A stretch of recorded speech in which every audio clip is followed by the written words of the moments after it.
What would Dr. Paul know about how to be a happier teenage girl? Actually, you know what? I've worked with a lot of teenage girls and I've seen some things that work and some things that don't. I might have something that surprises you.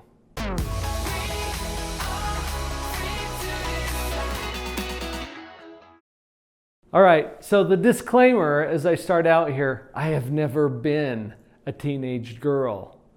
But I've sure worked with a lot of them and I've raised one in my own home. There's a few things that I've noticed. And really we want to do more of what works and less of what doesn't. So let's get focused for a few minutes on what it is that works. If you've been here on the channel very long, you've maybe heard me talk about these two processes that are always going on in our mind. And they're processes that are obvious but unnoticed. So you don't really see them happening until they're called to your attention. I want you to see them.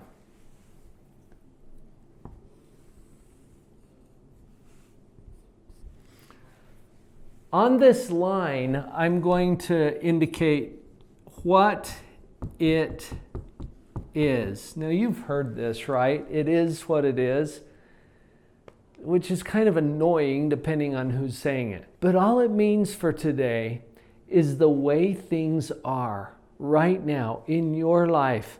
It's who you are, it's who you're with, it's what you have, it's the way things are without changing anything. It is what it is. We use our imagination to do two processes that are always going on in our mind. I just want you to see what they are, and then you can decide what to do with them. The first one is called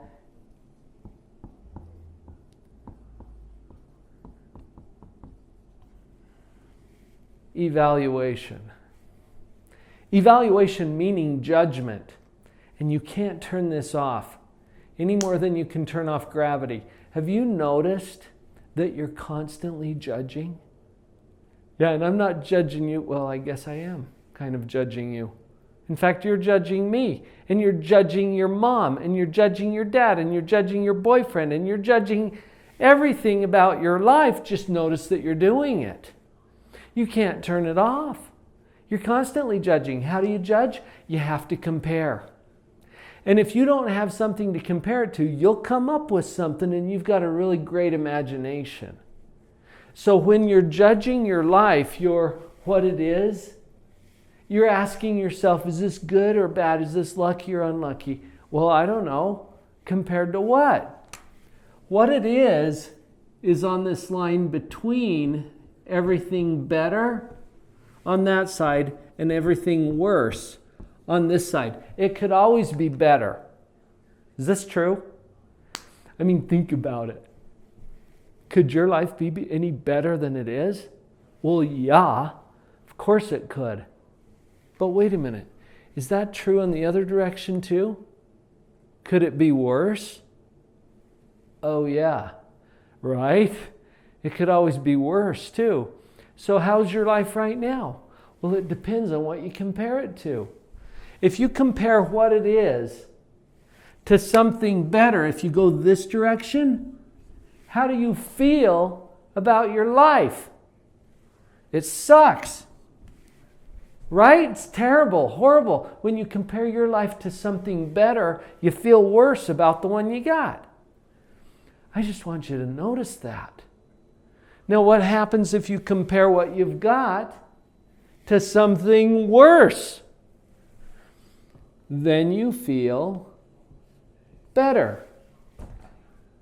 Now, I'm not here to tell you how to think. I don't have that kind of authority. I simply want you to see that it's happening so that you can monitor what your own mind is doing with your life. And you're judging yourself. I know that you are. It's okay. We all do. Just notice that your judgment depends on how you make that comparison, and how you feel is determined by how you make that judgment. You're never wrong about how you feel. Can I say that again? You're never wrong about how you feel. How you feel is 100% consistent with the way your mind is doing this. Now there's another part to this. It's called creation.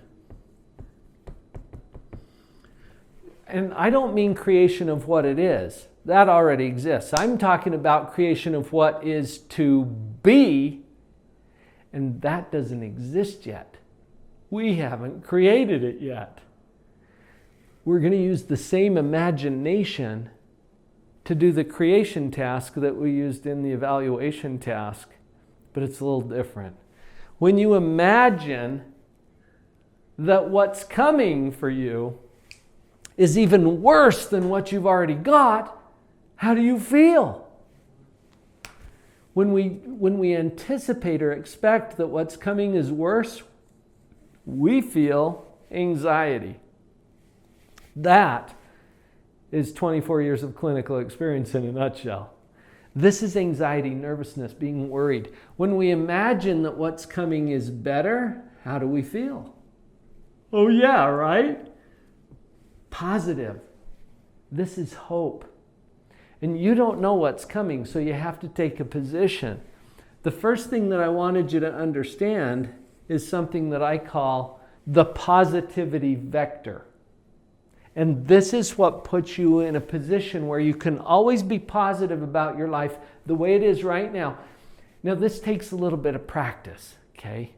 It's not something that you can just jump into. You got to work on it. If you want a way to remember this really easily, I will give you a free digital copy of this cute little mini book that explains what I just shared with you. And there's more detail, and there's some stories and graphs, and it helps you to see how your mind is working so that you can be in a little higher level of choice and control over that. You know how sometimes it just doesn't feel like you control it?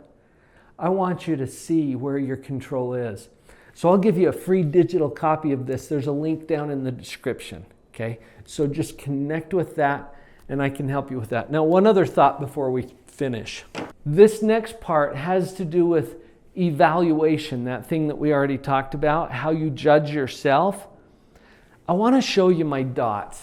Some of you may have seen the dots before. I don't know if you have or if you haven't. But give me just a minute while I get this up here, okay? Hang on.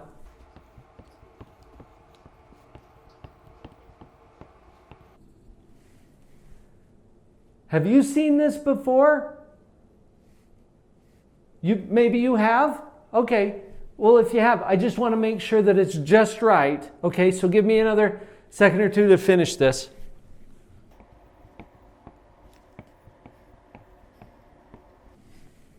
Hang on, I'm almost there. There. Can you see this? What do you notice about the dots? What? Are you serious? What do you mean there's one missing? Are you sure?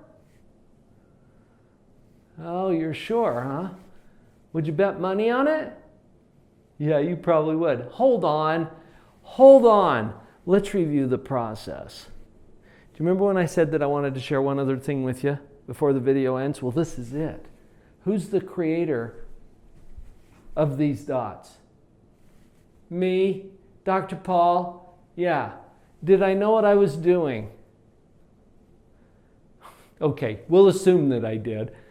Did I do it on purpose? Yes, I did. I wanted to show you this before the video ended. I'm the creator of these dots. I knew what I was doing. I did it on purpose. Are there any dots missing?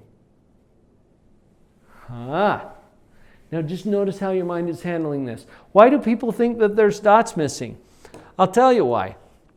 It's because we have folders. Well, you can think about it like folders. Everything that we experience in our world, we have to understand based on our files, okay? The files in our head. Like this thing that I just laid down. What is this?